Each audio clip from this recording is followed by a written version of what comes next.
Hello and welcome to Radio Free Nintendo. It's May 30th, 2024. I had to think about that. That's great. That's awesome. I'm glad I can't even remember what the fucking date is. This is a podcast. I'm joined by Mr. Guillaume Vayette. Good evening. And Mr. Greg Lay. Ahoy, hoy, everyone. It's 877. Yes, it is 877. And last week I put a Build-A-Bear Rancor in the image, which, did you know that they made a Build-A-Bear Workshop Rancor? That's fucking stupid, but they did it. Disney will take your money to make anything Star Wars, if the check's good enough.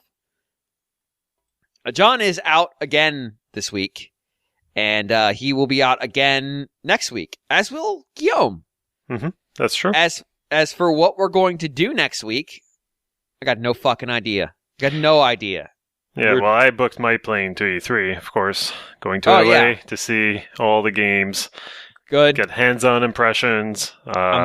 Play some Switch 2 attached to some models or whatever. Can't wait. It's the successor to Switch. We don't know that it's the Switch 2, please. Well, professionalism. Right. The NDA, right. Yeah. Do be sure to get there early. Mm-hmm. I would say the night before, camp out right outside the LA Convention Center.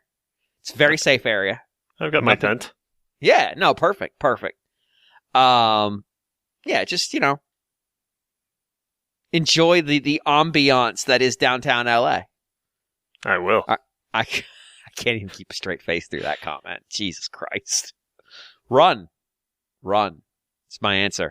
I have a little bit of business to handle before we get into the episode. Last week, we were talking about Nintendo's acquisition of a little bit of Embracer, as Europe would call this acquisition.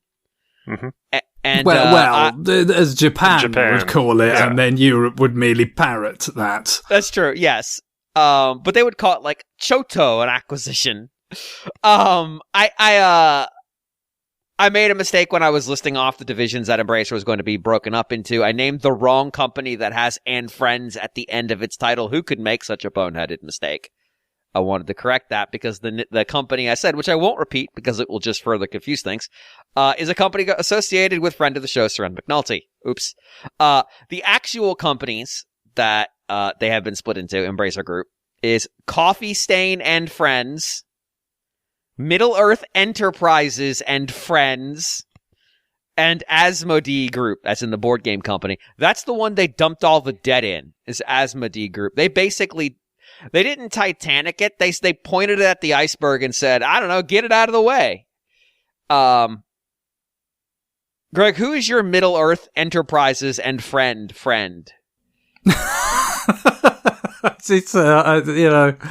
It's like, even if it was Middle-earth and Friends, that'd be bad enough. But when you got the Enterprises in there as well, it's, I don't know, it doesn't feel all that cordial, I gotta be honest.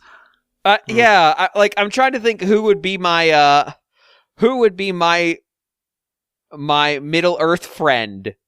Because it's, It's probably be Sauron trying to sell you a bill of goods, wouldn't it? He's like, oh yeah, let's go to sail on the Undying Lands. Nothing bad can happen. I'm just acquire more clans of men. It'll be great. Just keep inviting them back into your home. Nothing bad will happen. Like, if you're gonna have a Middle-earth and friend, I guess it would be somebody who's like seen it all, because like you're gonna have problems. You're gonna have fucking problems. I mean, it's was it the Numenor? Is that a friend of Middle-earth? It's off the coast. It's a nice island. I mean, it was a nice island until they did the whole Satan worship thing. That was a problem. I will acknowledge that didn't go great. We'll say great. You're gonna want somebody who can stand up to the issues of the day. I was thinking maybe a Denethor, because he throws really good barbecues, but not really my style. An extraordinary stamina in the film, to be fair. That's true. To run all the way from the Tomb of the Stewards off the rampart. I wouldn't make it if I wasn't on fire, let alone if I was. I'm thinking of Glorfindel. He's seen some fucking shit. He saw the real war against the actual villain of Middle-earth. Because keep in mind, Sauron's like a peon. And eventually they're not gods. The people in charge in the heavens are like, things are so fucked. We got to send this dead guy back. And he's like, yeah, cool. I'm down. Like, that's the kind of friendship you need. Somebody who's like, yeah, I'll go from paradise back to this fucking shit, to this graying hellscape to help out. That's it. No, that's what I need. I need that. Somebody who's too strong. Keep in mind, canonically, they don't send this man with the ring because he's too good. That's the actual reason they don't put him in the Fellowship. He's too good. He would draw too much attention because he's so good. It's like, that's a fucking stupid reason. Dumbass books. So yeah, I'm gonna say that's my Middle-earth Enterprises and friend. I feel like Glorfindel could run a company. He could run he's seen it all. He could definitely run a company. He'd also probably throw himself in front of the sword when we have $800 trillion in debt because we bought every other company, so it'll be fine. I got a fall guy. I got a willing fall guy. As for who is my my other and friend, my coffee stain and friend, I don't even know what the fuck that means. I get that was a company called Coffee Stain, but like, that's such a stupid thing. Yeah, they've at least published a game I talked about last week, Hunt Down. So, yes. Yeah.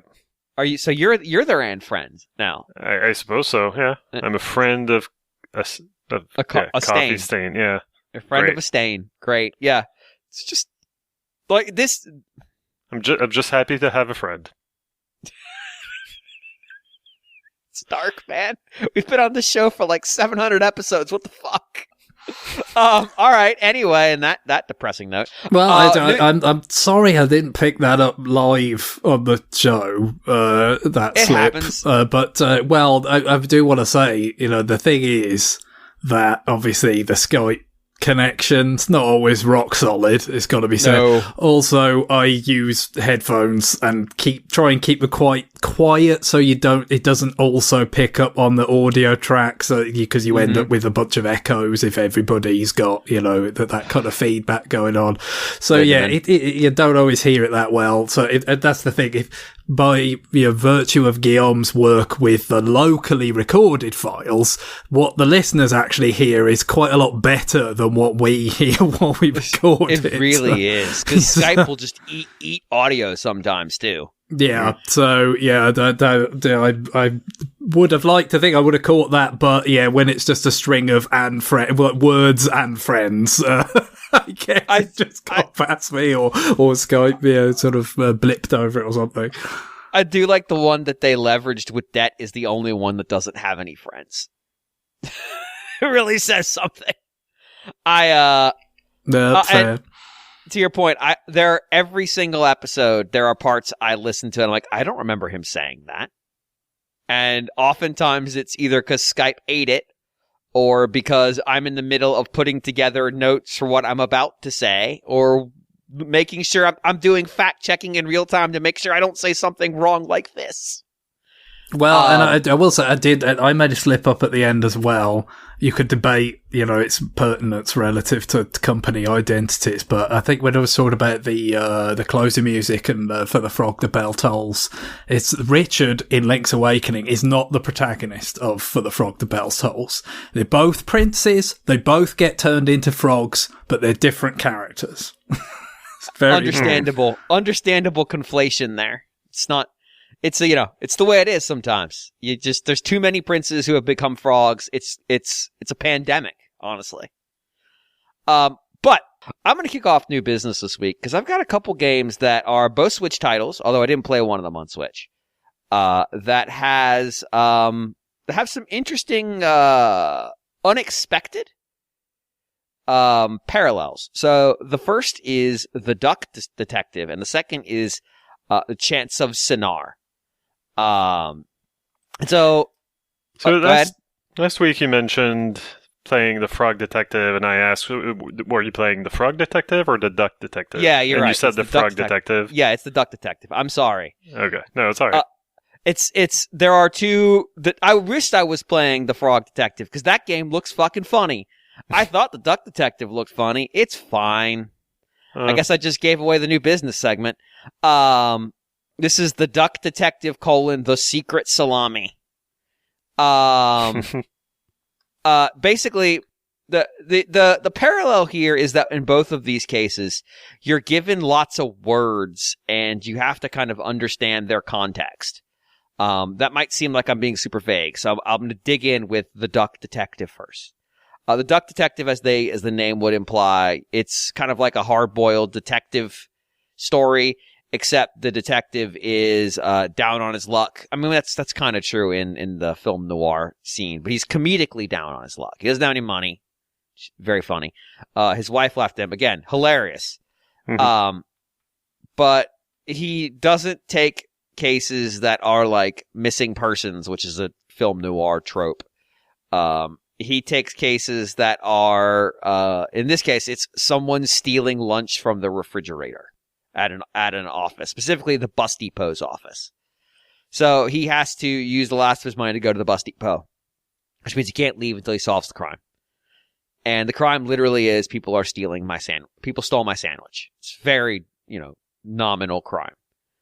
And so you have to, starting with when you arrive at the scene of the crime, figure out who everyone is based on evidence scattered around the room, the main office room. And so as you investigate different components of the space, which are marked with dots, interactable, so you're not just like scraping the screen looking for places, and talk to the people who are there, you pick up little facets of information, and you might pick up a first name from somebody. Somebody might mention a character by their first name. You don't know who they are, but you get some kind of hint. And somebody might mention a last name. You might find a combination of names together, but you still have to put that to a person. And you combine all this information in the Duck Detective's notebook, where starting with, as you meet the cast, the people who work in this office, you just have a picture of them. And they have a slot. They have a slot for first name, a slot for last name, and a slot for their job. And nowhere are you going to find all of those things together. You're going to find like a little hint as to, oh, this person is, this first name is one of the people who work in reception. Or not reception, in customer service. Okay, cool. Well, there are two people working in customer service. So this first name applies to one of them. It's a female name. They're both female. It doesn't help me. Okay. I have a last name that go with it. Cool. But whose is it? Well, at some point you get a chance to look at the computers. The people who are working in customer service are away from their computers. And you get a chance to look at the computer and see the login of one of them. Ah, cool. I now know who she is because I could see her name on her computer login. And that means I know it's her last name. So now I know her first name because I knew the first name, last name combo. So I go into the book and I put the last name, I put the first name in, and I know she's sitting at a desk that's part of customer service, so she must be customer service. And the game goes, you did it. Bang. You got the right combination of people here. But you have to it'll be like a page with 4 people on it. And you have to do that for all 4 of them before it gives you the thumbs up. Likewise, all of the intuitions you have to make, like why is the giraffe sitting in reception upset? And the reason she's upset is she thinks everybody forgot her birthday. And so you get like a name field. It's just the first name, and that only will let you pick from people who you've already identified. Is blank because blank, blank, blank. And so those are all words you pick up from investigating different parts of the screen. And they're broken up into categories, so it's color coded. You might end up with like 5 or 6 that could fit in, that it'll allow you to put into each slot. And in theory, you can just brute force your way through it to solve the problem.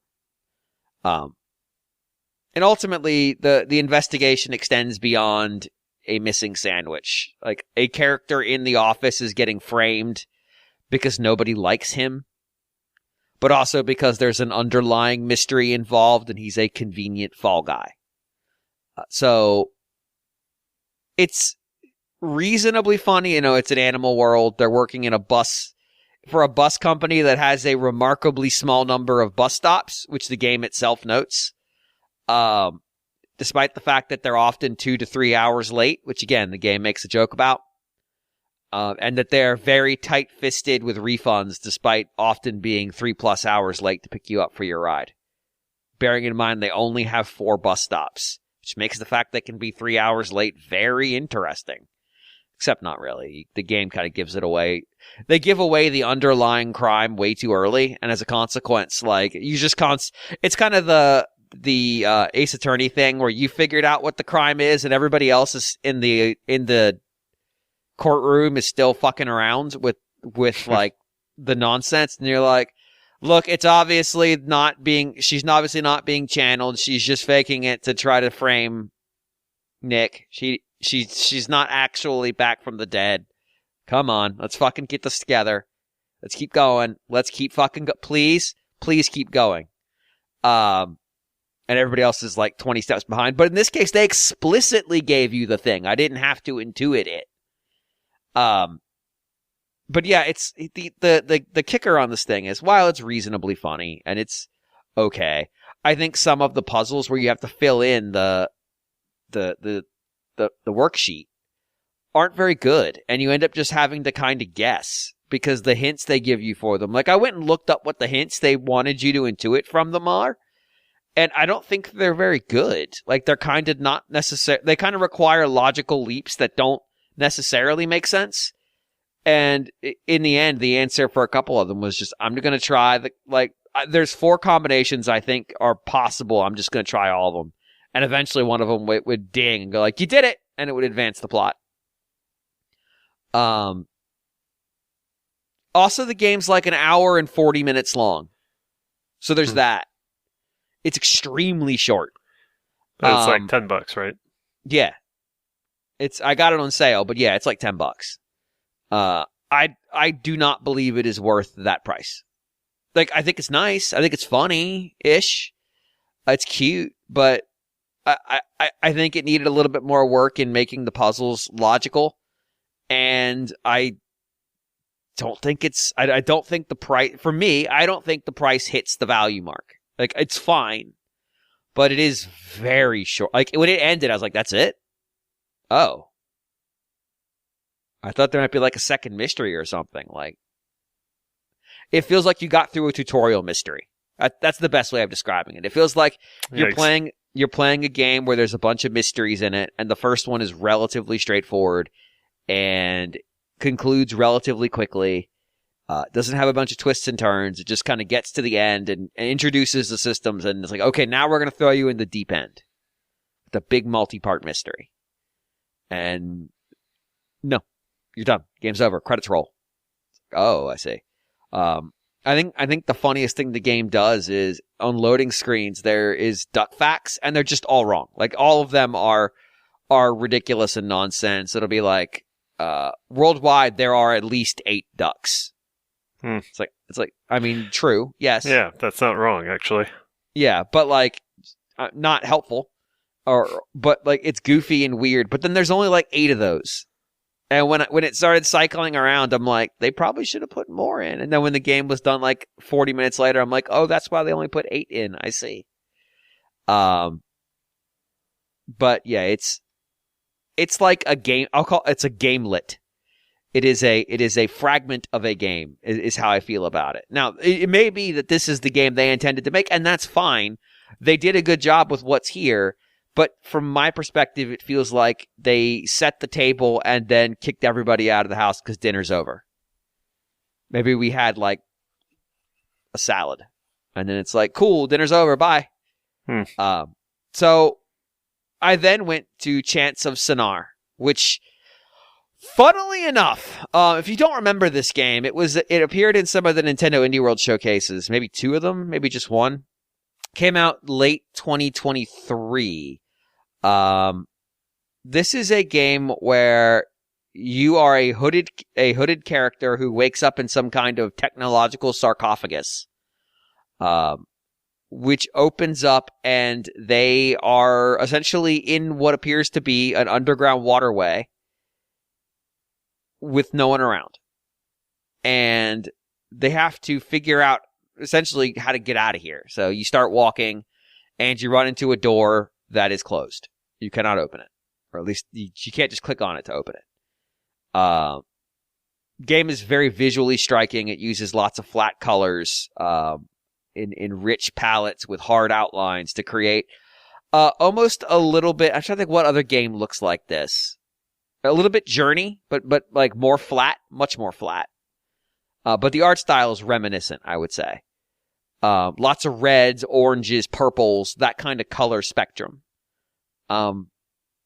And you get to this door, and you can't open it. Or at least the door's locked. Like, there's no handle. I think it's just a gate. And next to it's a switch. And if you look at the sign above the switch, there are a bunch of glyphs that don't make any sense. They're just there. And they're next to a drawing of the switch. One glyph is above it, one glyph is below it, and then there's another glyph to the left of it. Now, what it's telling you is obvious. If you flip the switch, the door will open. What it is telling you is that there are 3 symbols that are there. One is for door, one is open, and one is closed. And the game immediately writes them down in your journal. This is where the 2 games start to get similar. And in your journal, you can bring up the menu, the text entry menu for every item, every one of the glyphs in it, and write a note. What do you think this glyph means?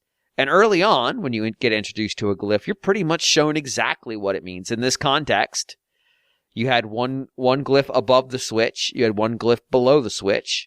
The switch was currently down and the gate was closed. If you could kind of figure out, that means the glyph below must be closed, the glyph above must be open, and the glyph itself must mean door.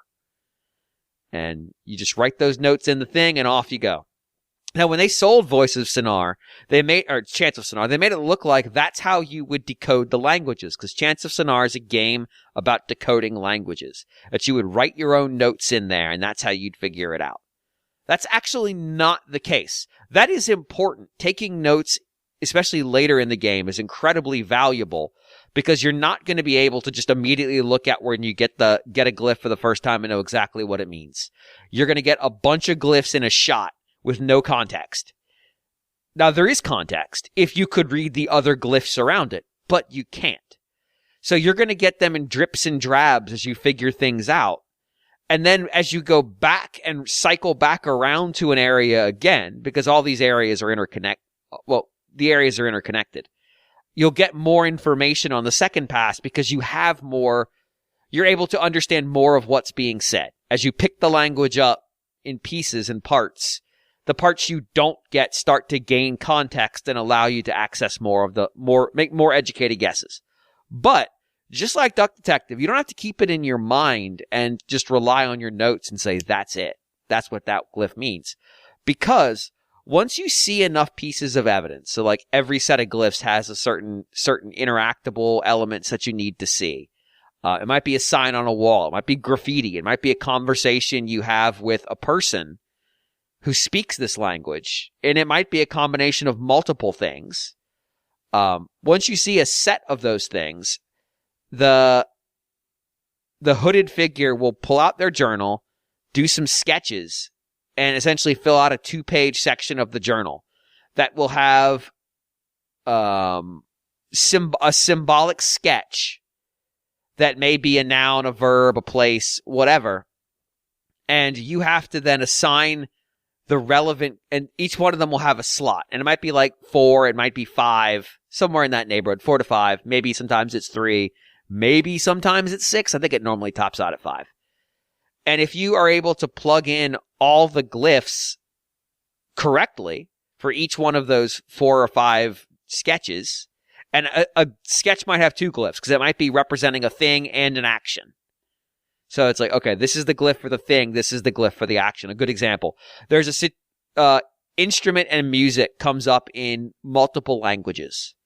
And so there might be a drawing of an instrument and then like a thing wafting off of it. And so there'll be a glyph next to the waft and a glyph next to the instrument. They're telling you one of those glyphs is music. One of those glyphs is the instrument. So you need to figure out which one of the things from your library of glyphs there are. And that's where your notes and context clues come in. Oh, I'm pretty sure this one's music because I understood a little bit of the sentence that I got from this person, and they were talking to me while they were sitting next to someone else. They told me that they like/love, and then I couldn't figure out what the subject was. And the person next to them was playing music. I'm going to guess it's music. And then you would throw it on the thing, and if you get all of them right, you're good to go.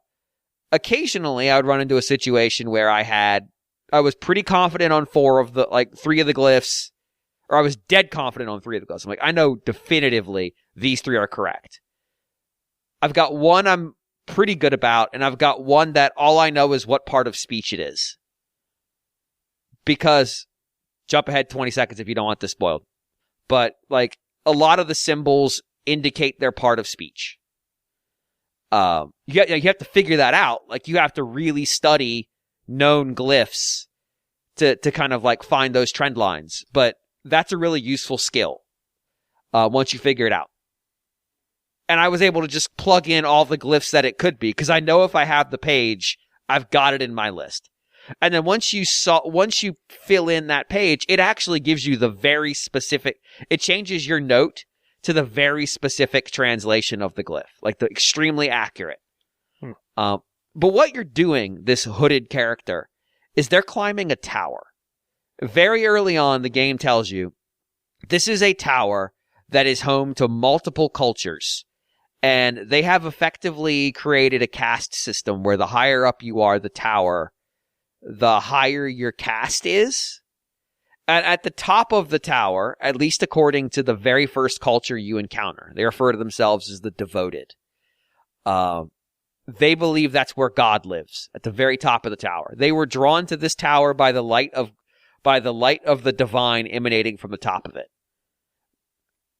The reason they're at the bottom of the tower is they were the last culture to arrive. And so every culture above them either thinks they are more important or more pure, or in some cases doesn't even recognize that they exist because the cultural stratigraphy is so ossified that they don't see them anymore.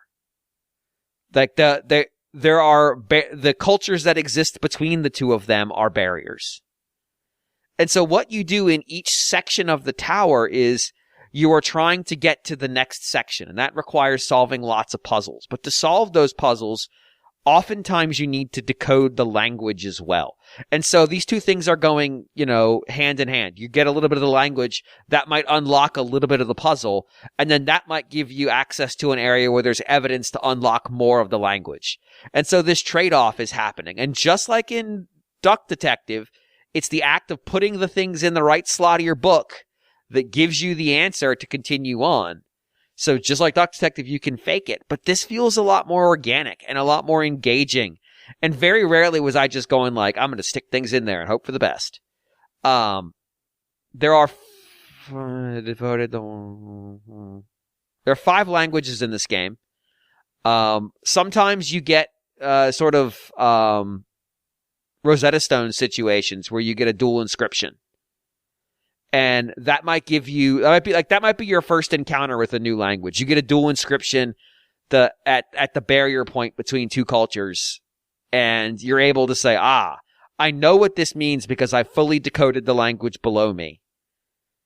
So I know what the sentence means, but the sentence order is not the same in every society. And some of the society's languages are more symbolic than others. Like, they might not use the same word, like the same translation of the word as the society adjacent to them, but they're referring to the same thing, if that makes sense. So I'm going to give one. The culture directly above the devoted the devoted refer to themselves by that term because they are devoted to the divine being they saw at the top of the tower when they arrived. The culture above them refers to them as the impure. Now, the symbols are referring to the same people, but it's the exonym and the entonym for them, the endonym. Understanding when when one culture is talking about the impure, you might have figured that out already, but not realize they're actually talking about the people below them. You have to put together those context clues as well.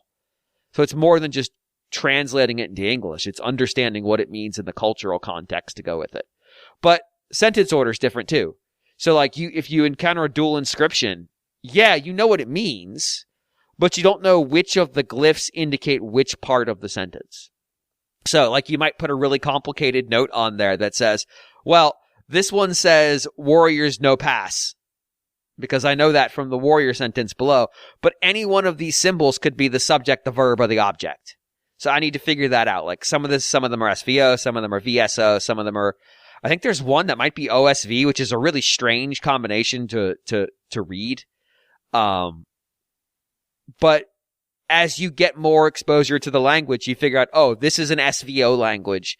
Therefore, if I can go back to that dual inscription, I know this is subject, this is the verb, this is the object. Sometimes they're really nice when they give you a dual inscription to start with, and then they immediately give you the page that you can validate it against. And if you can't figure it out, you've only got 3 glyphs and 3 slots. Just try them out. You'll get there. And then that tells you, oh, this is an SVO language. I got that. Let me continue on with all my conversations knowing that. And it feels really organic. Like every society that you encounter values something different. And so how their language is structured reflects that evaluation. And how they view the cultures around them are affected by that. And in a handful of situations, you have to translate between 2 cultures. And it requires you contextualize the sentences. So you've got a sentence written for a society that is largely centered on their devotion to this god. And you've got another society that's, for the sake of argument, focused on science. And how do you, because not every, like, all the languages aren't all one-to-one. Many of the languages have components that don't exist in other languages, and each language is only like 40 glyphs. And so you might have to figure out how to contextualize a sentence in the language of the other culture between the 2 that are speaking, and also get the word order right so that it makes sense.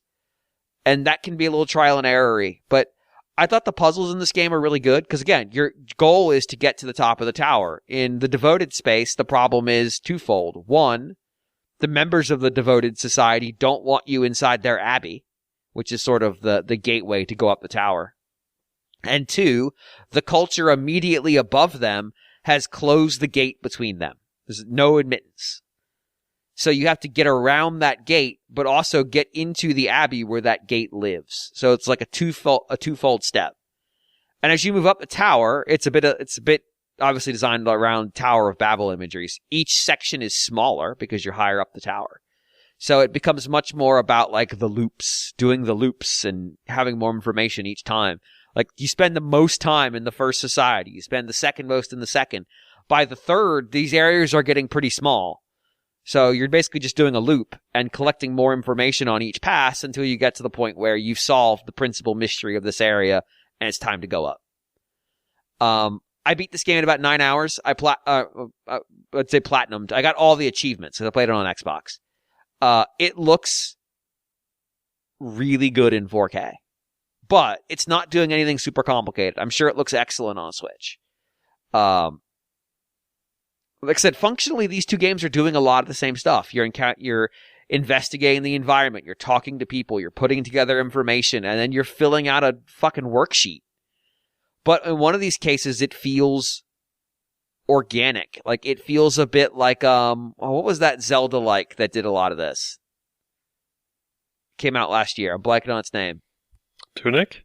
Tunic, yeah, it's got a lot of Tunic in there, except there's no like action gameplay.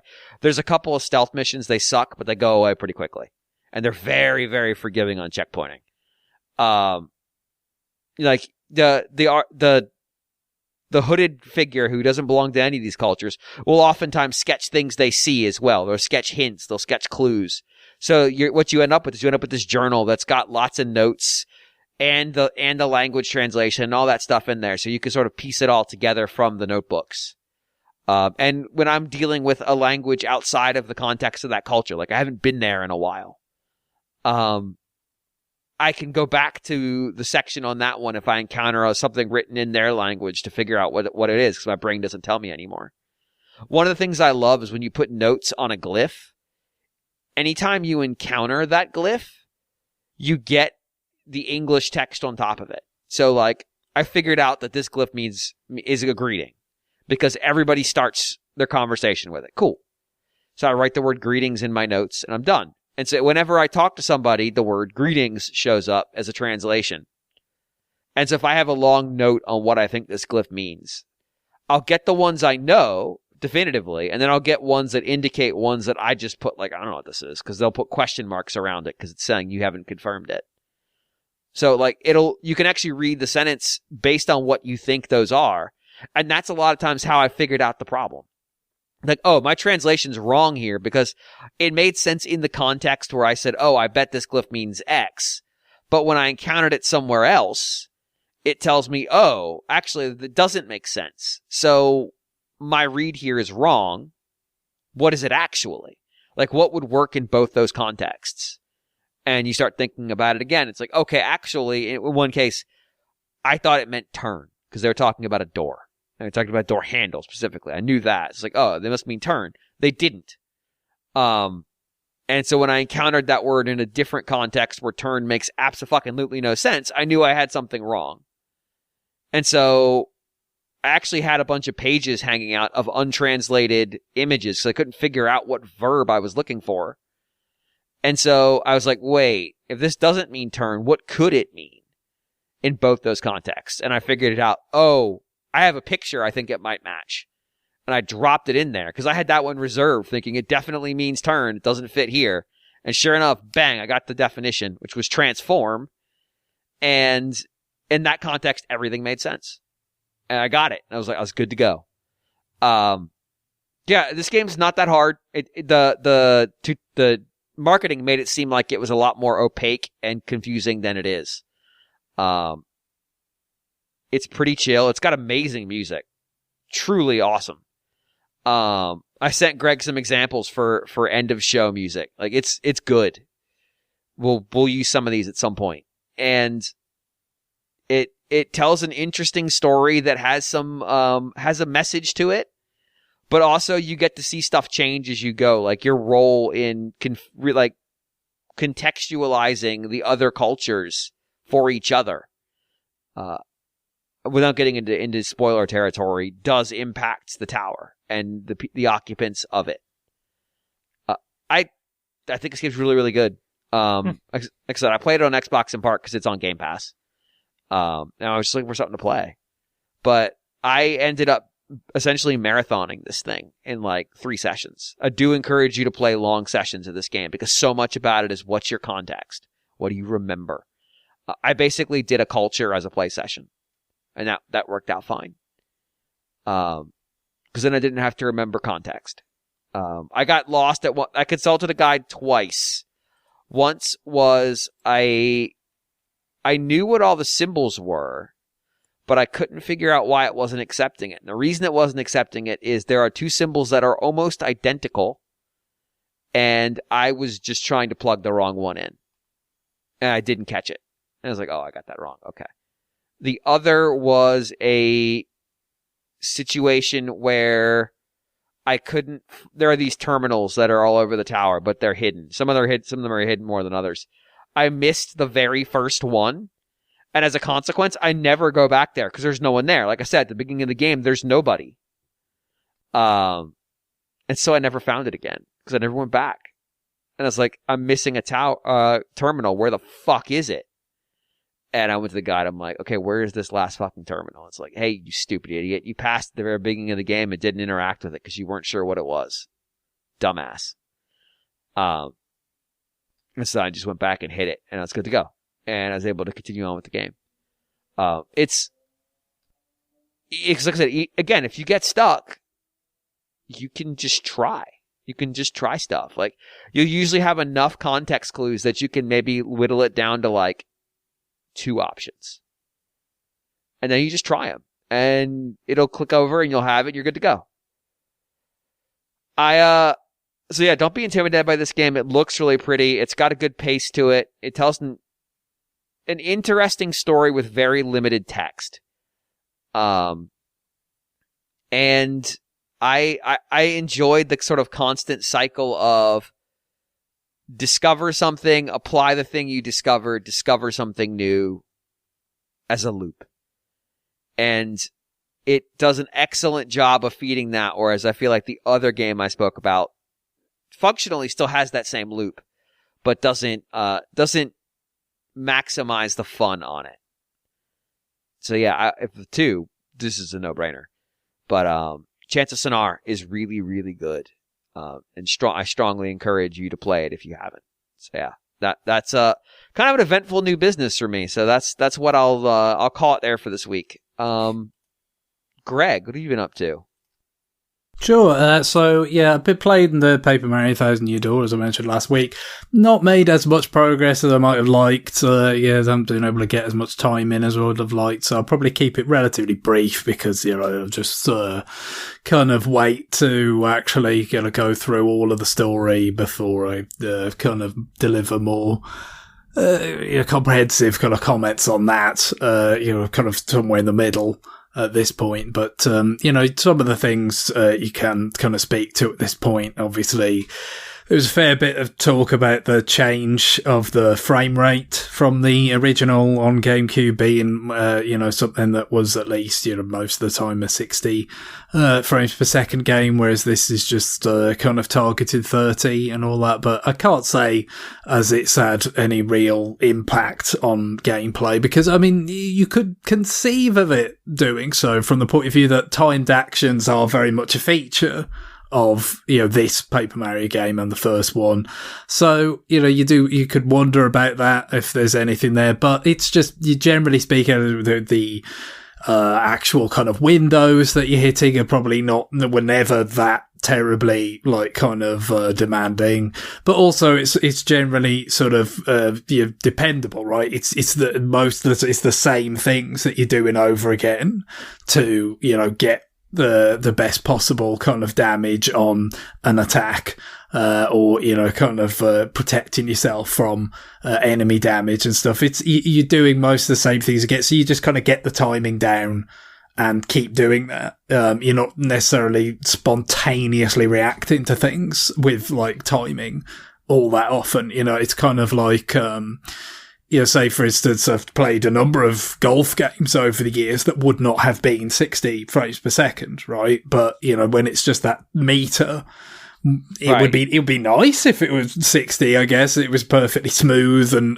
as it goes from, one part of the meter to the next. But, you can get that timing down as long as it's stable and dependable, right? You get that timing down, you just replicate that. And, Paper Mario is not quite that, but it's kind of closer to that than it is to playing a fighting game or something. And the main thing is stability. And certainly I haven't seen any deviations myself, and what I've read of reviews and things suggest that it kind of maintains that, as you'd hope, given the nature of the game. So yeah, I don't really think it's any kind of gameplay issue for it to run, at the frame rate that it does. And then in terms of in battles, I suppose they could have considered maybe handling things differently in battle than in the overworld exploration, because it is a cutaway, isn't it, to the stage and all that kind of thing. But it probably would have been messy to have things seem different in that way and from a technical point of view. So still seems to work fine, and certainly, exploring and everything else is completely fine with that kind of frame rate. And I assume the reason why it was done was, as part of, the trying to max out the kind of, aesthetic changes, trying to make it as pretty as possible while still having at least a stable frame rate. Because, that really is a lot of the selling point here, I would assume. For me, it's just a chance to play the game, again, having not owned it on GameCube. But for people who did play it back then, might still own it, have access to it and stuff, like the visual makeover is most of the point, right? I mean, there are, some conveniences that are built in and tweaks and things to make playing through it a bit more kind of smooth and enjoyable than it was before, but everything I've read suggests that it is very much the same game, just with that aesthetic kind of improvement. So I can understand when presented, as I assume they were, with certain trade-offs, on the current hardware, why they might choose to err on the side of kind of making it prettier. Because, again, that seems to be really what this offers to a fair degree. And, I think it delivers. It looks really, really good. The presentation is very, very strong, as I'd expect, given the previous kind of Paper Mario games in HD.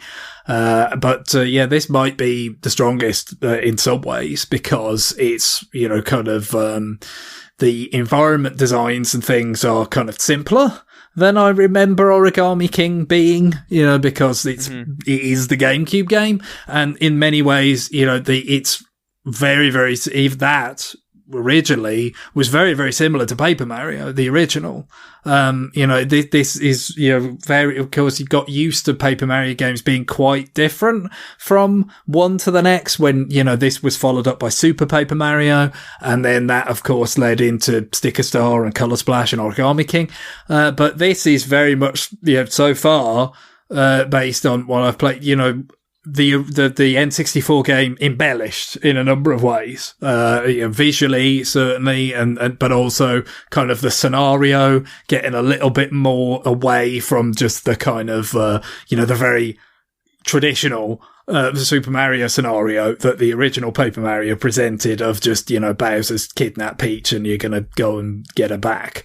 Although there's still plenty of that similar things going on here, but just with some differences and but a lot of that will wait until I've actually seen the story through and everything. So not too much more to say at this juncture, but it's been as enjoyable as I would have expected, really. It's just based on playing the original Paper Mario on NSO a little while ago, a couple of years ago, whatever it was now. Like this, I think it really suits portable play a lot. I can remember playing Paper Mario on Wii, the Virtual Console, and it kind of dragged more. I remember it dragging more playing it on television than it did playing on NSO.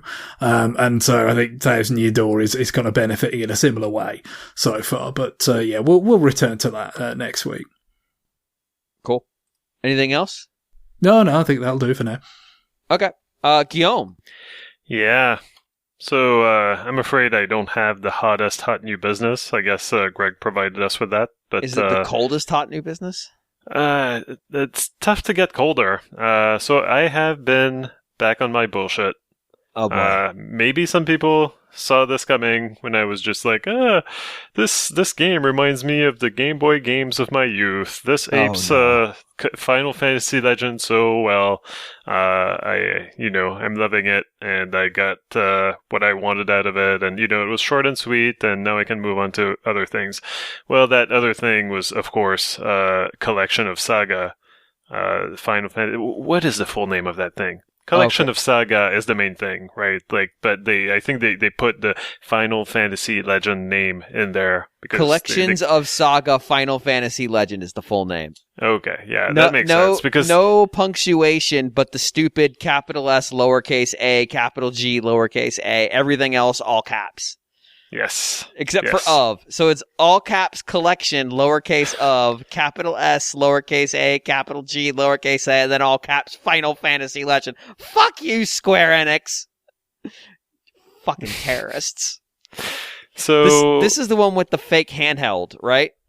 Yes, it is. And so I've got good news on that front. But okay. Yeah, so I'm playing the first game on there, the Final Fantasy Legend. They dropped the after the first one. The only one. Yeah. But then there were two sequels, kind of. Damn it. Yeah. So it's a collection I got a while ago. It was on sale. I never had the nerve, the courage to revisit these games before, but now I was feeling like doing so. So yeah, like I know I bought a game I wasn't really planning on actually playing. You're on a show with John Lindemann. Do you think we're not a nerd to this? Yeah. So the first game, the Final Fantasy Legend, is the only one of the bunch that I never really played through, and I did attempt to play it a few times, years after it came out, on in an emulated form on a PC or whatever. Never made it too far into it, partly because I don't especially enjoy playing emulated games on computers. And especially Game Boy games, it doesn't really lend they don't lend themselves to that. But also, it was, from what I could see, not as good as the one that I grew up with, Final Fantasy Legend 2, which had a number of improvements. The first game had only one save slot. And so, it kind of made it hard to... This is... My God, where do I start?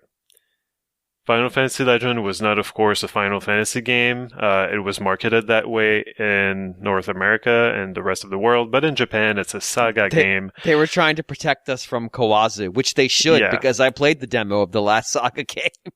Kawazu is of course, he was the director of Final Fantasy II. No, not that Final Fantasy II, the Final Fantasy II that took decades to come out outside of Japan.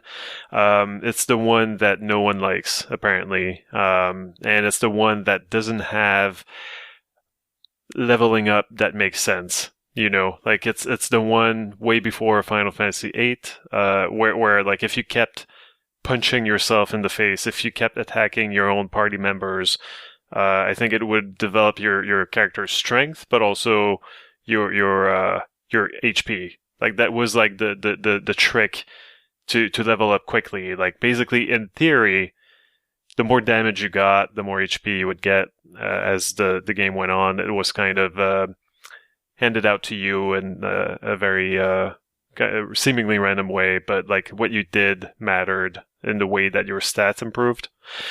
So Kawazu was responsible for that. I think that after that he made the SaGa game for the SaGa games for the Game Boy, and so that kind of follows the same kind of principle, but not really. So in the Final Fantasy Legend, first you make your party. You make your main guy or girl. You can choose between human male, human female, mutant male, mutant female, and 4 different types of monsters. So you create your main character, and then the first thing you do is you go recruit the rest of your party. There's nothing really functionally different about your main character, so I don't even know why you can't just create your whole party right away. It kind of gives you an opportunity to kind of mess up and not create a full 4 people party. So that's one way that the first SaGa game is less refined or less, like the sequels wouldn't have that problem. You just created your 4 characters from the get-go. In this one, you have the opportunity to kind of mess up and not create all your party members. So in this one, the humans don't level up unless you use an item on them.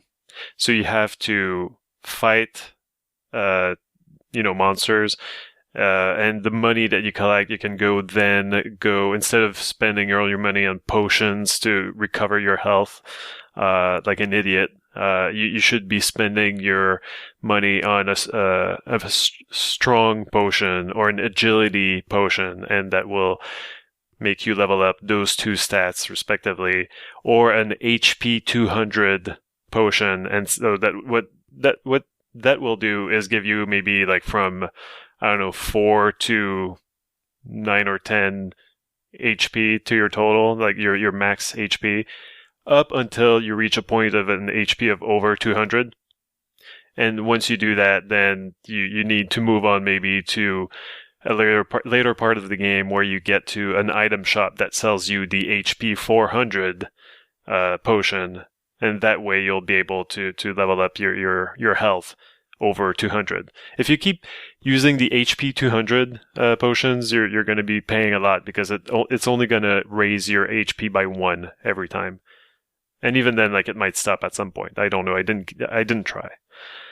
So that's the humans class. The mutants do raise their stats kind of randomly, and they're very weird because every character has like 8 item slots, and the humans can use all 8 of them to equip pieces of equipment, like an armor, some boots, a hat, some gloves, to get really good defense, and a collection of different weapons that it's kind of like in Fire Emblem, like they're use limited, so you can use your saber 50 times, but then it just disintegrates in your hands, so you gotta buy a new one.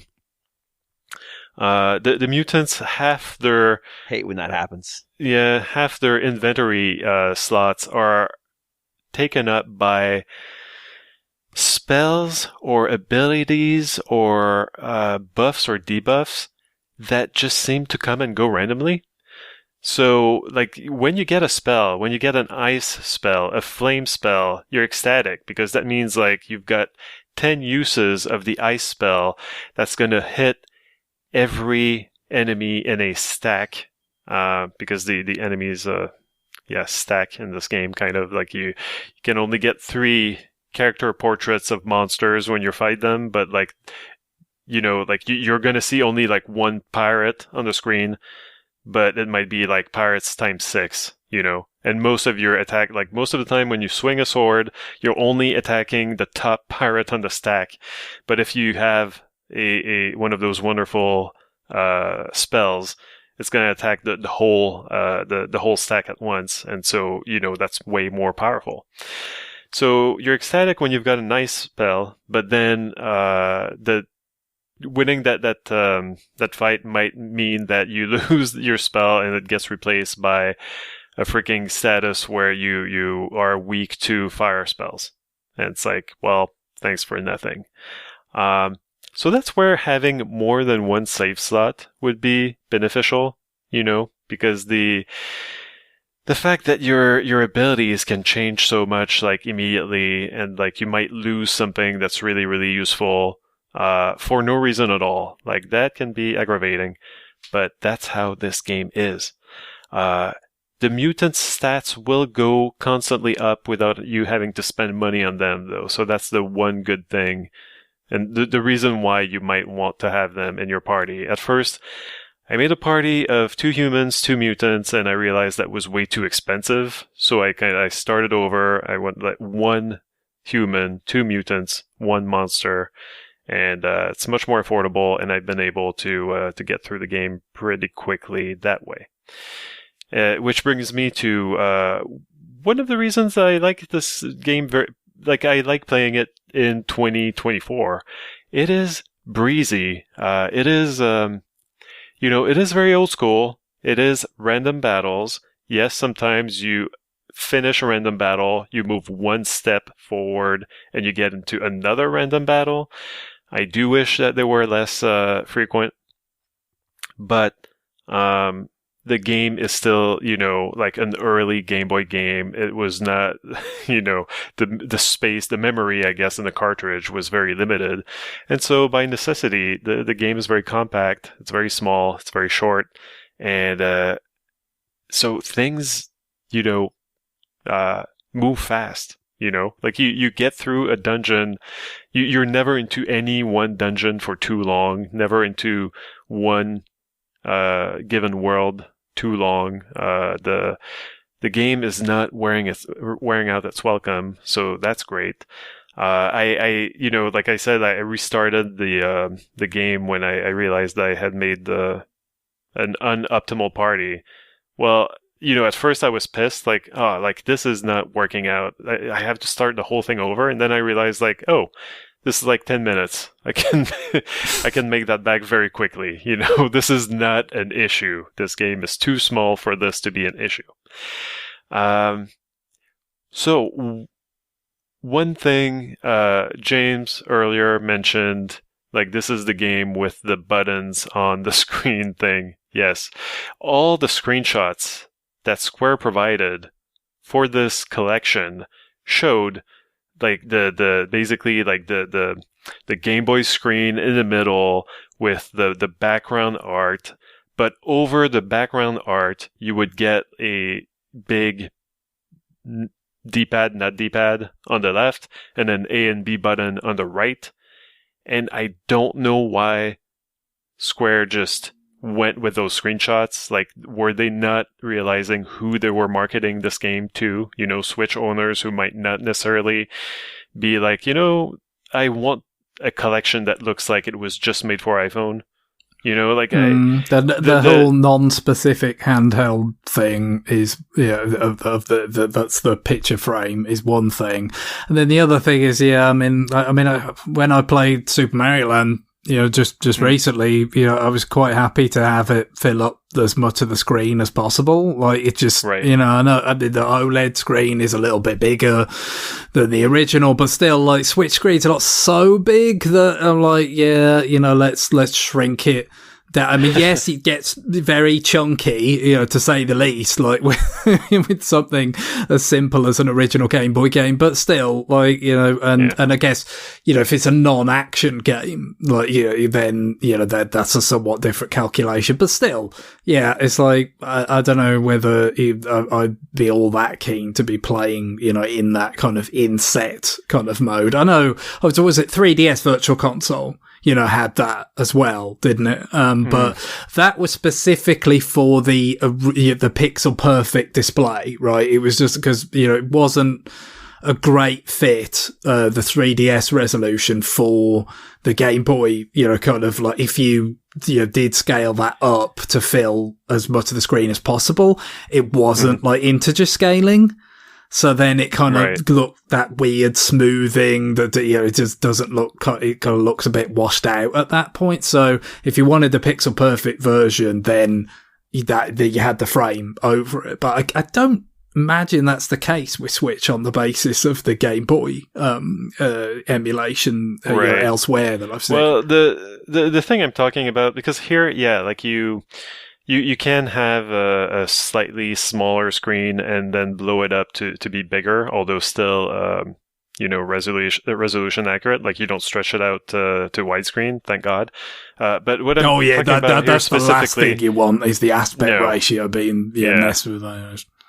But the thing I'm talking about here is that, like, they would have like these beautiful backgrounds, the frame around the Game Boy screen, but over that background, they would put like a fake D-pad and then B and A button, as if you were playing an iPhone game. Yeah, right? And so the good news here is that despite the idiocy of putting all your marketing screenshots, having like that thing turned on, you can turn it off.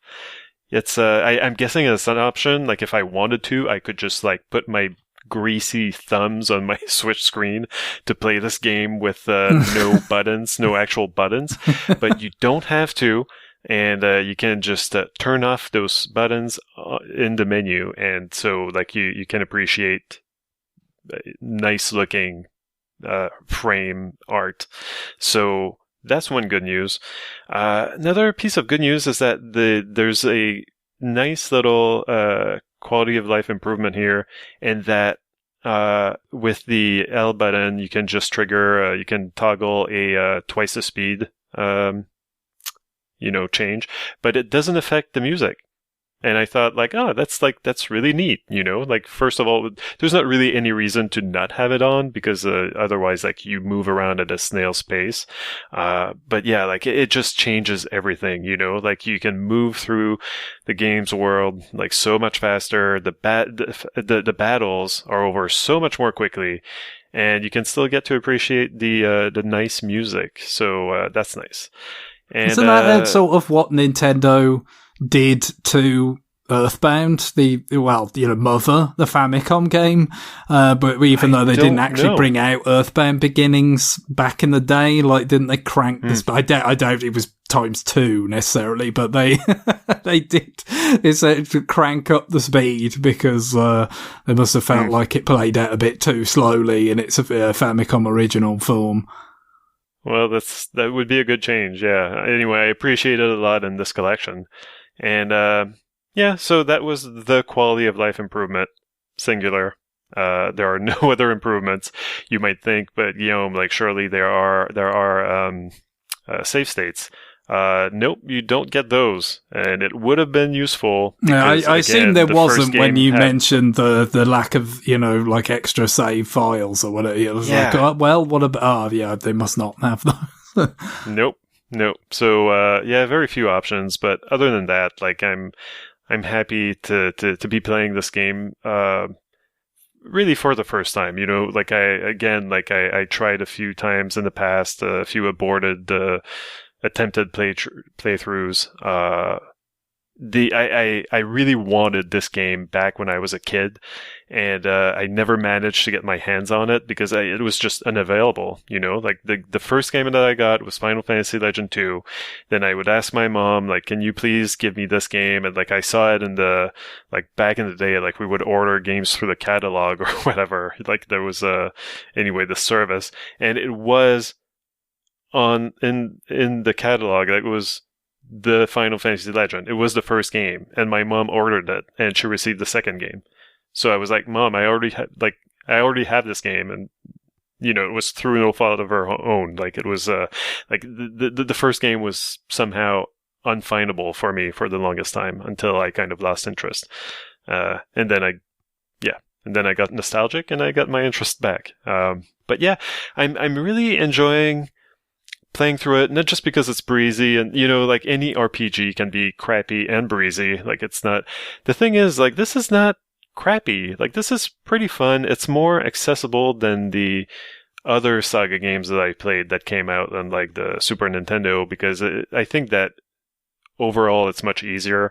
Like, your characters level up pretty quickly in the end, but also like it's got some neat ideas. Like in the second world, like I ended up having to solve some sort of riddle. Like there's a character who was like, well, I'll give you the thing that you need to progress, past this. But what is basically worth 2 long swords, 3 potions, 4 something else? Basically, I had to go into that world's item shops and see what those items cost and add it up, and then get the item that the total, like the item that whose price was the total of the price of all those other items. And so I had to have that in my items and go talk to that guy again. And then he was like, okay, well, you solved it. Then, like he gave me the item that I needed, the MacGuffin I needed to get past it. So it's like, okay, like that's unusual, a little puzzle in like an RPG game of that time. Also unusual is that like you've got settings that I feel like we didn't really see in Western releases of Japanese RPGs back in the day, like not as much as we do now. Like I feel like this game should have been the game that blew Western gamers' minds instead of like Xenogears, like you're like fighting God or whatever. Like, well, guess what? Like, there's a little bit of that in the first SaGa. It's really interesting, like it went places that we were not used to seeing RPGs of the day go to. So I'm enjoying it. It's got also vehicles. Like it's weird because like Final Fantasy Legend 2 didn't have any vehicles, and one of the, highlights of basically any Final Fantasy game is when you get the freaking airship, and now I know, like that was not a real Final Fantasy game, so that explains why there was no airship in Final Fantasy Legend 2. But the Final Fantasy Legend kind of had vehicles. You get like a floating island at some point. That's something. It's not an airship, but it's something. And eventually you do get an airship. So that's an airship in the different world, which is basically like a post-apocalyptic Tokyo, which is another way that this game would have blown people's minds back in the day, like way before, again, like stuff like Persona or Shin Megami Tensei, like you had modern day or futuristic Tokyo in an RPG. That was not something that we were used to. Well, in that world, like you get like some futuristic hover bike, so it's very cool. Like I'm really enjoying seeing the first game. It's like it sure was different from the sequel, which was probably more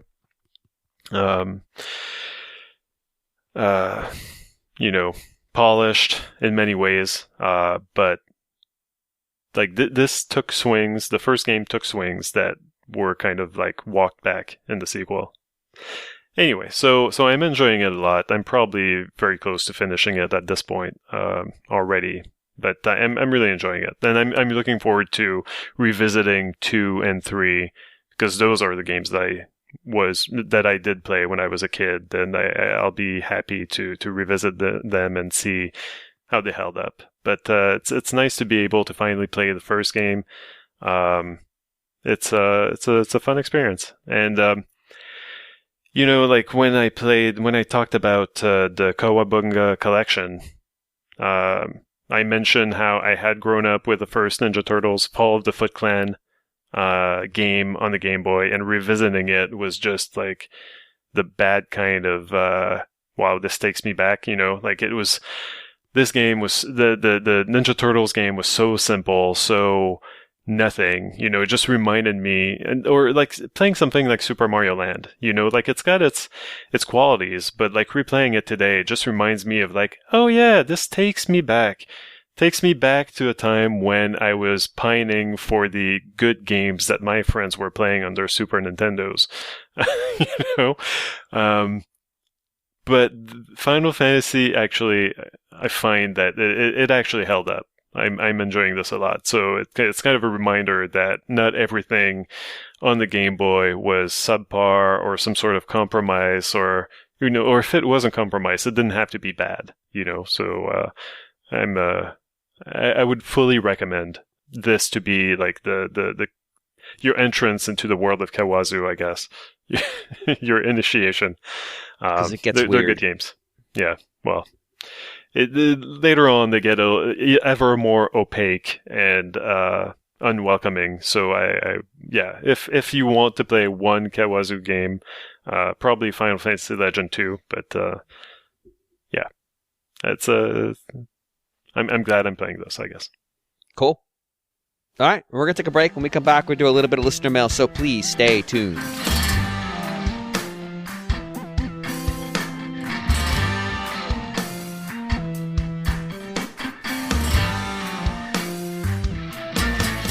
We are back. We're going to get right into listener mail. So email, send them to rfn@nintendoworldreport.com. That's rfn@nintendoworldreport.com. Emails have been a little light this week, in the last couple weeks. So we've been getting some. We've got some that we want to save for when John's back, but of course Guillaume's going to be out too. So these might sit on for a little while. So if you want to get your email read, go ahead and send it in. There's a decent chance that we might pick it up. Like I said, there's just some that we want to sit on until we've got the compliment back, because there's some opportunity there for collaboration. We'll call it that. So specialized knowledge. Yes. And a very insights. Specific set of skills, dare I invoke Liam Neeson. Oh, dare you. All right, so we're going to go ahead and get started with the emails we've got in front of us, and we said we'd do two, and we're going to do two. So, Reg McFly writes, Dear RFN, in last week's RFN, it was noted that Greg had messed around with the new N64 editions, famed titles Iggy's Reckin Balls and Extreme G. I also spent an hour messing around with both, particularly because of my personal history with the N64 and my collection habits. My current stance is to ask you, why?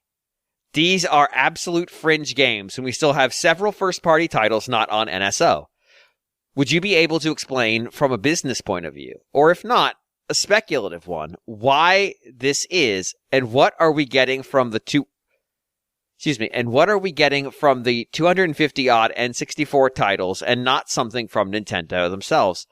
I am aware there's a lot of licensed things from sports to wrestling that do wipe out part of the library, but genuinely, why are we getting these games? Many thanks. I'm looking at a list of N64 games. Mm-hmm.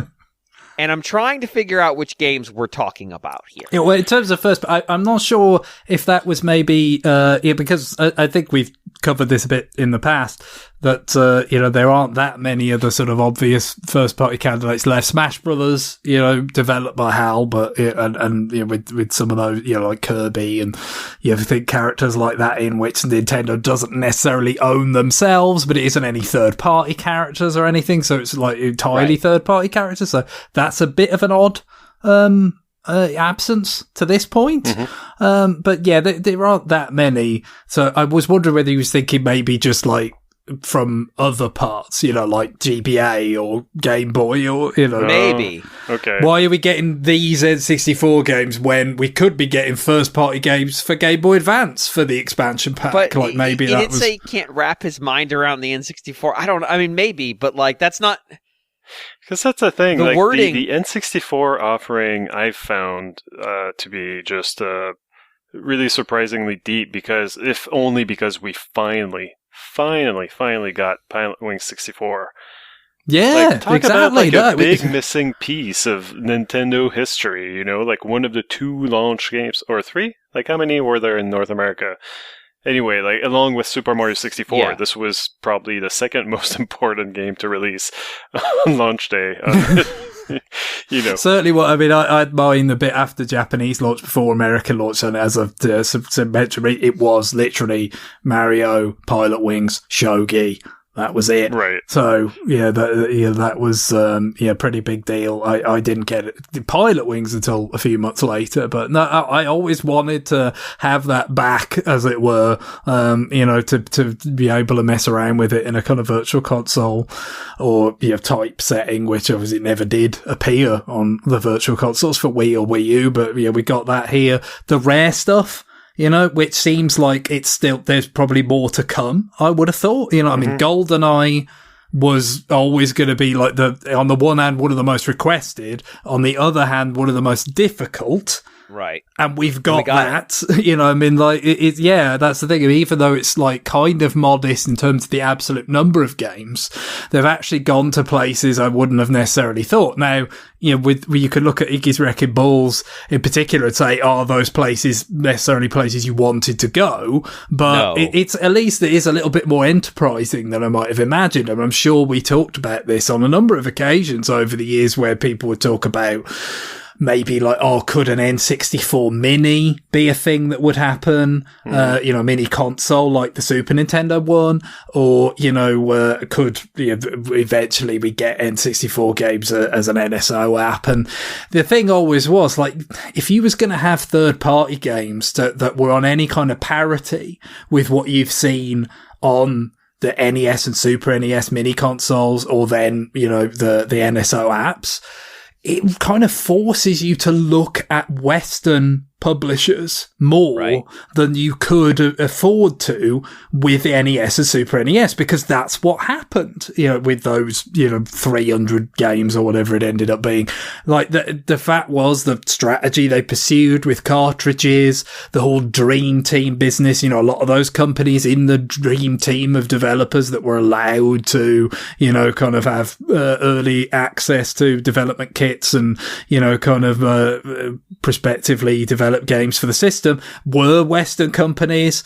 And when the N64 came out and kind of found its niche, somewhat behind the PlayStation, it was, as Regiment Fire alluded to a lot there, with sports games, multiplayer games, oftentimes involving licenses, like with the wrestling games, NFL, MLB, all that kind of stuff like that. That was a lot of what it was popular with. So you always knew that it was going to be a bit of a challenge. And I mean, really, it's first of all, fair play to them to actually kind of doing what it takes to get some of this rare stuff on there. To already have GoldenEye, which was the most difficult, but also, seemingly kind of built on the bones of a potential deal that was, they were trying to do many years ago now, like back in the 360, Xbox 360 Wii kind of period, but they still did that. But then,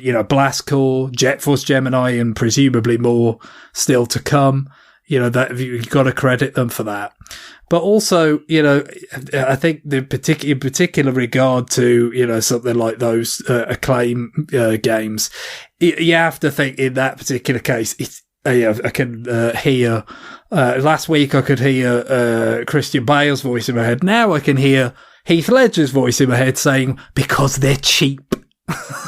So, nice. That's pretty much it, right? I mean, you got to think that again, because these things were that a company, this throwback or whatever, could have acquired the rights to during a bankruptcy.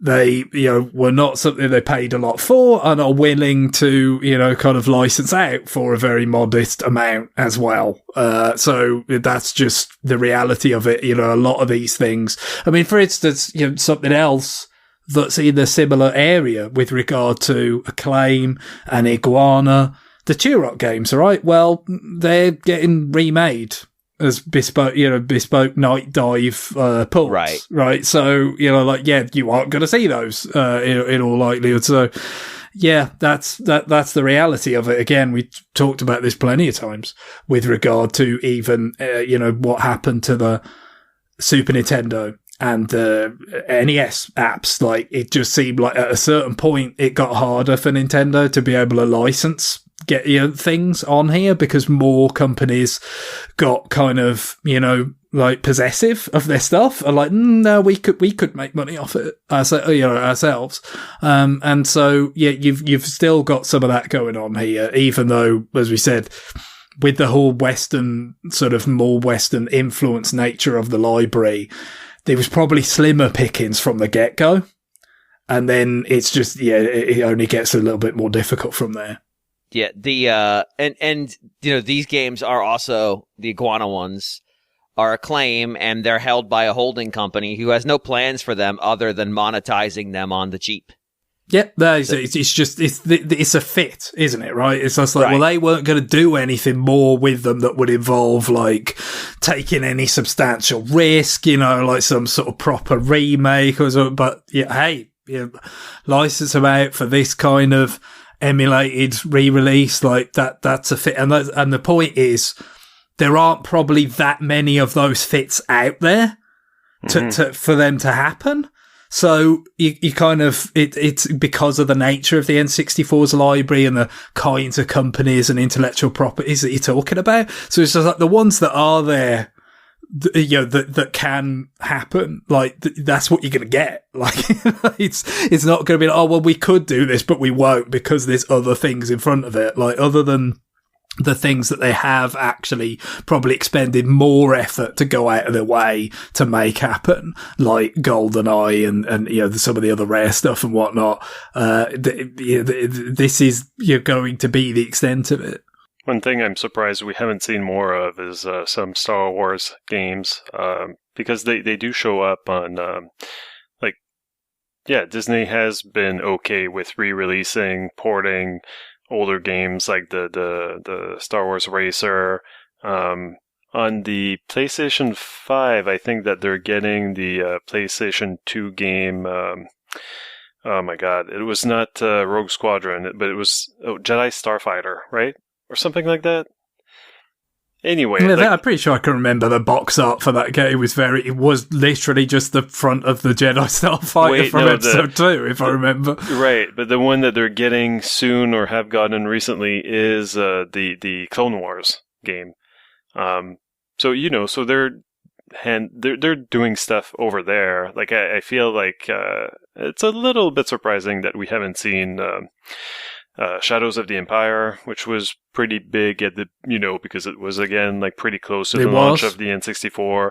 And then I think that might actually have been a launch game in Europe, Obviously, I've already had the system by then, so my memory of it's a little bit vague, but I think they might, because it was like in March or so of 97, I think it came out March 1st, apparently, the game in Europe. Yeah, so that would have been right around launch then, yeah. So no, it was kind of, Star Wars was somewhat synonymous with the N64, between, that early on, and then you get to, Episode 1 Racer, Rogue Squadron, Battle for Naboo. Yeah. It was a pretty big part of it. So to not have that in NSO is a significant gap, and that is one of the sort of first party involved things that we're missing, along with anything to do with Tetris, right?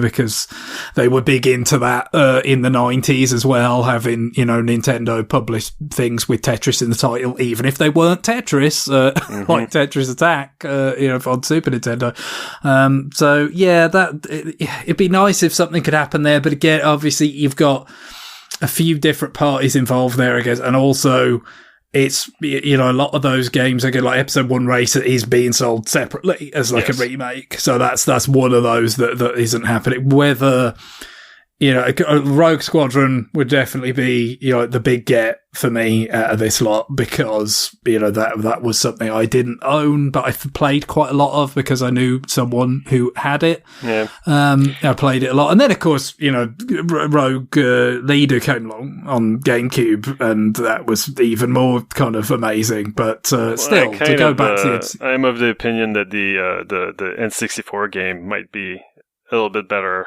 to me than the GameCube games, because the graphics weren't as good, basically. Like the GameCube games, trying to find those TIE fighters in the blackness of space was a pain in the ass. And I remember, there was like the computer, the onboard computer, right, that you could pull up to see the outlines of but then if you used it, you didn't get you couldn't unlock some of the bonuses that you could get if you hit certain conditions. Am I conflating two games here? It was like medals, right? Right, the medals, yeah. Yes. So it was, like personally, I don't know. I've always struggled with the games that were dark on my TVs, and I don't know if it's because I always set the brightness too low, or if I was just unlucky with TVs. But I felt it with it was no. I mean, I don't know. My setup was pretty good, for that era, and not operating on any kind of lavish income or expenditure or anything. But there was some issues with the Rogue Leader in that regard. Like but the N64 Rogue Squadron, the power ups that you could find, the upgrades for your ship, were these big green and red things that were floating in space, and in the sequels in the GameCube, there were these tiny little, like it was like trying to find a sprocket in space or something. They were much better hidden. Yeah. So I appreciate the N64 game if just for that.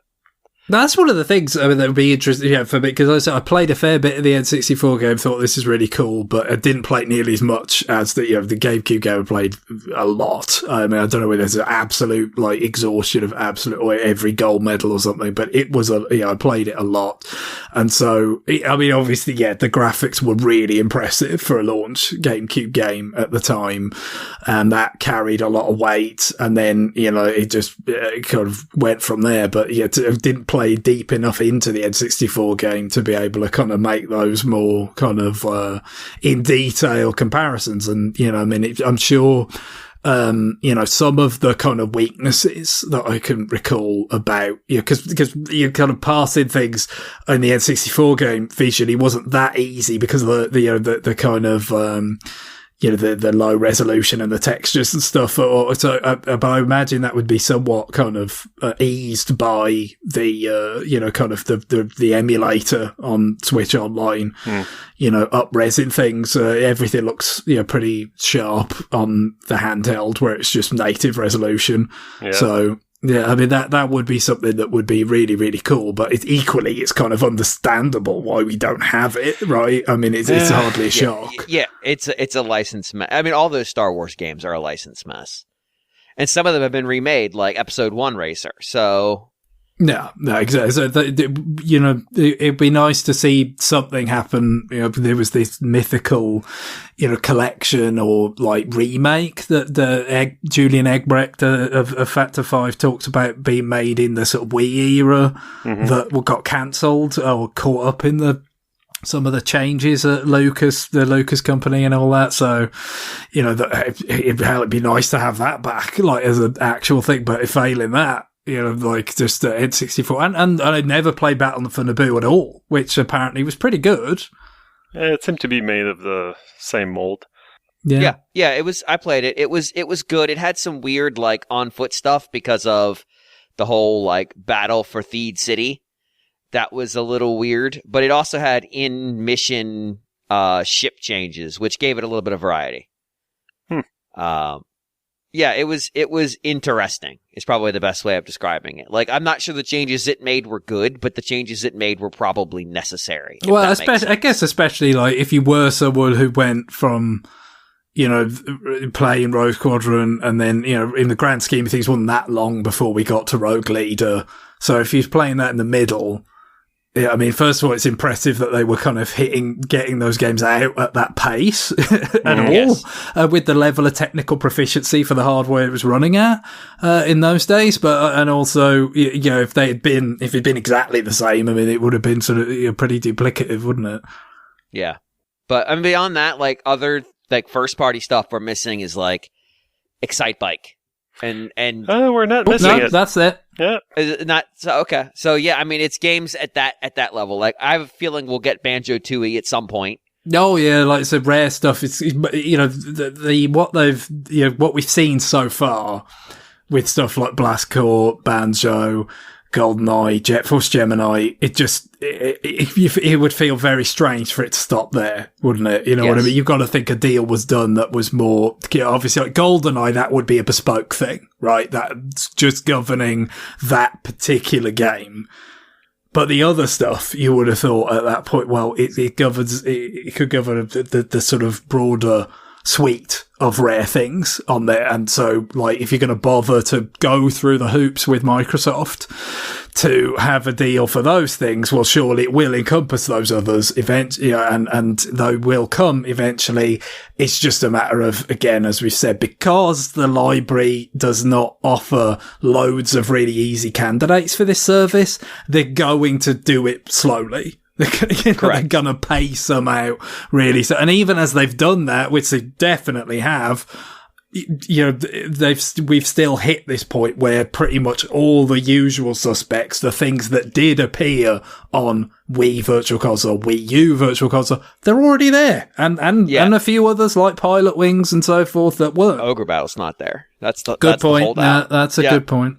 But it's not many. Like, I'm looking at the list of Wii games, the Wii and Wii U and 64 games, and the list of Nintendo Switch Online ones.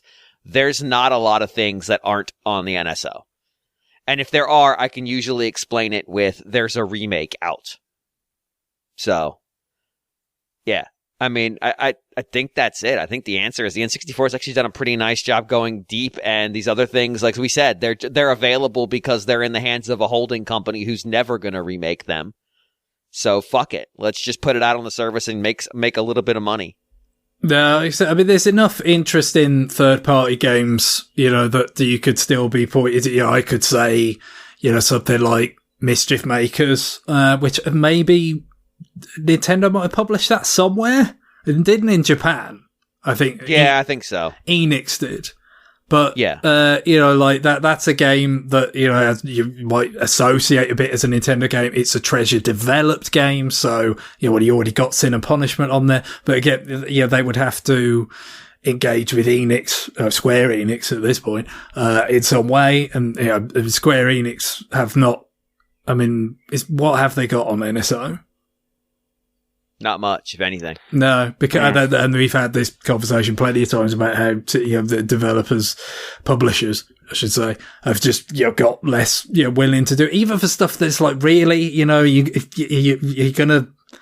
Are you actually going to remake that? Are you actually going to put a collection out of that? Like, it would be nice if you did one or the other, but a lot of the time it just seems like, okay, well, maybe we will, and they're just going to keep it to themselves. And then you get the weird absences, like, where's Gargoyle's Quest 2 when we have the first one and Demon's Crest? Like, why is that being held hostage? See, things just fall through the cracks is probably the more, realistic answer to that, and like with another couple of N64 games that I like a lot are the Goemon games, which are very different from each other. Like, one of them is like kind of like a proto Ocarina of Time, 3D Zelda action adventure type game, and then the other one is a side-scrolling platformer.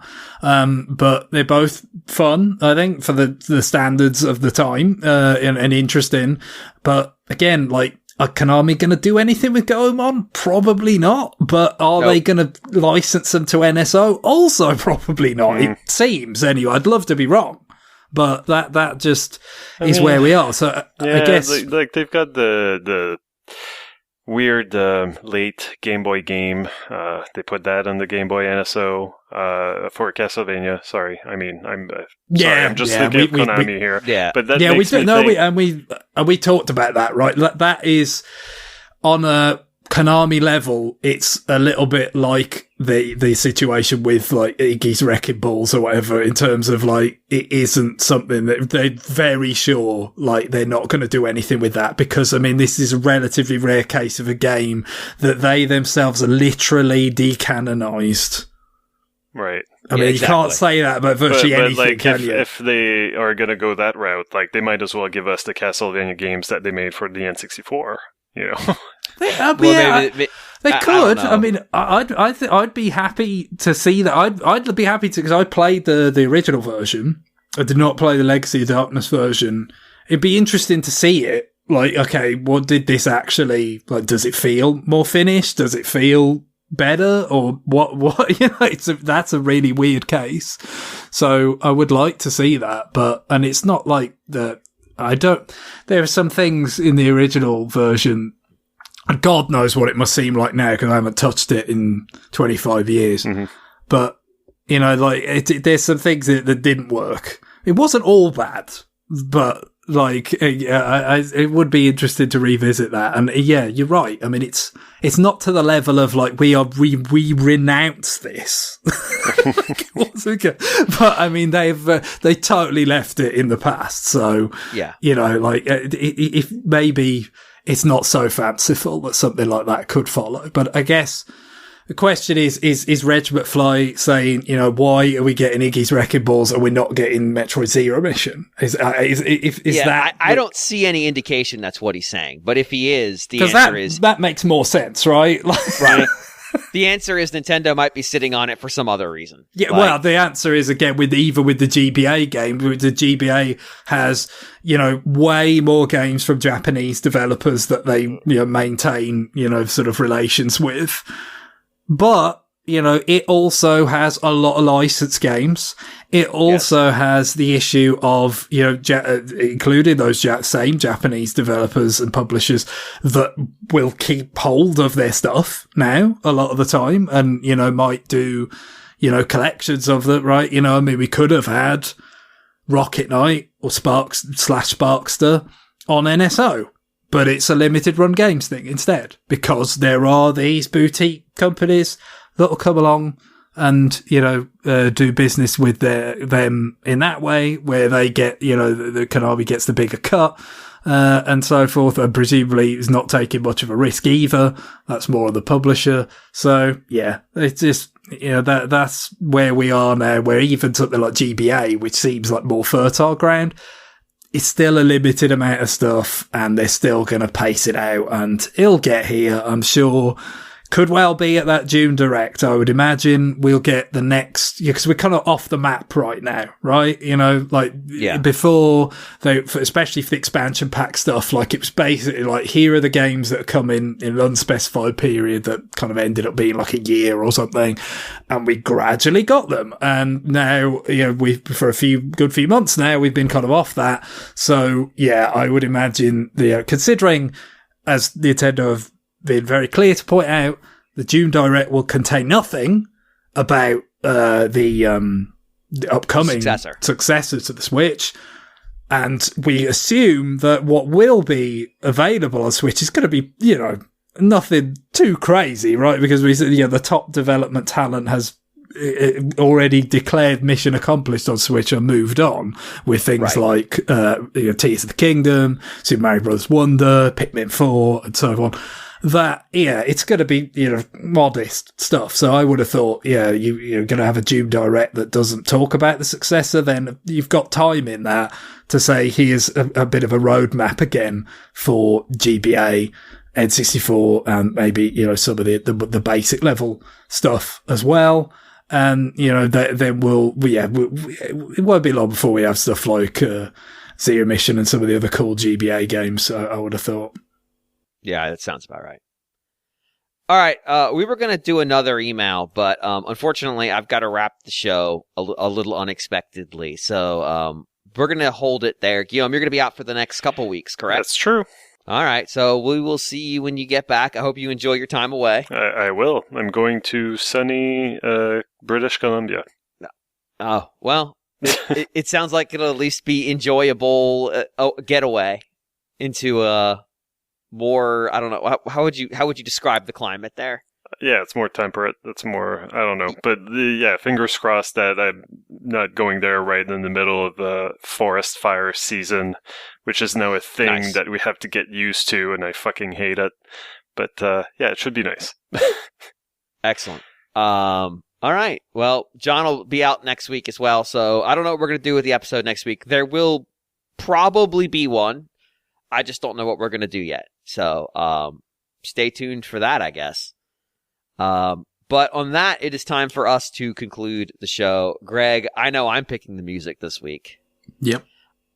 So I really like the music from Chants of Sennar. The music has a lot of different cultural influences, and it emphasizes different ones depending on which culture you're interacting with. So I decided to go, there's two songs that really stood out. One's the one that plays at the very end of the game. It's very good, but I kind of want to save it because I think in context it has real impact. So I'm going to go with this other one, which is an event song, but it just kind of ends, so I don't love that part of it. But the melody of it's really nice. It's called Smell of Rain. It's got a very Aegean instrumentation, which I think it's a lyre that's being played to start with, before it evolves into a more complex arrangement. So yeah, the music of this game is really good, and this is a very short but enjoyable example of that. So on that, it is time for us to go. Bye, everybody. Bye. Bye-bye.